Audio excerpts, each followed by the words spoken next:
News now is following the high-profile murder trial of Cory Bigsby in Hampton. He's accused of killing his 4-year-old son, Codi.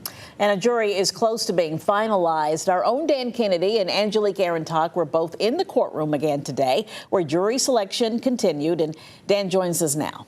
Dan. Janet, the judge just sent everybody home for the day within the last hour. We are very close to testimony beginning in this 2-year-long saga involving a missing boy and his suspected father.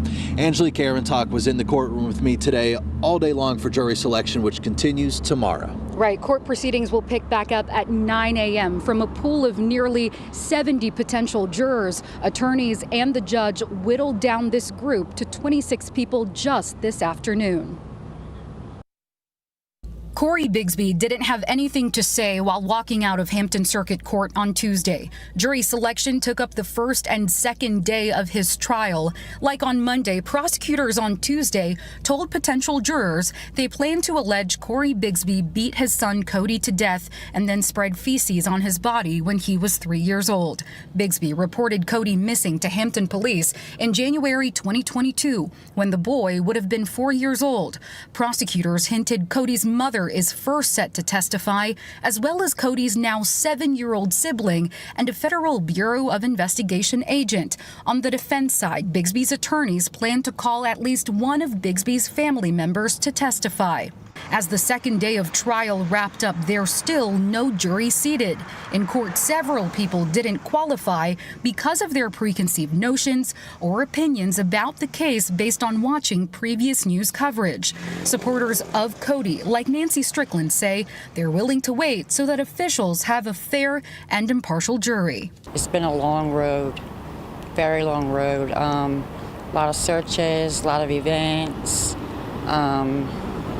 So we're eager.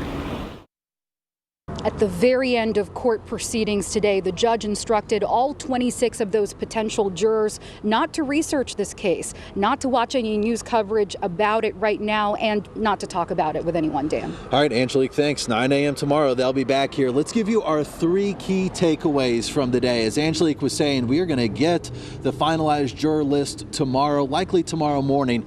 They will have 12 jurors plus 2 alternates. Each side will get the chance to strike 6 jurors each before getting it down to that final list. Opening statements will begin shortly thereafter that, barring any unforeseen circumstances. That means those will happen either late tomorrow morning or early Wednesday afternoon.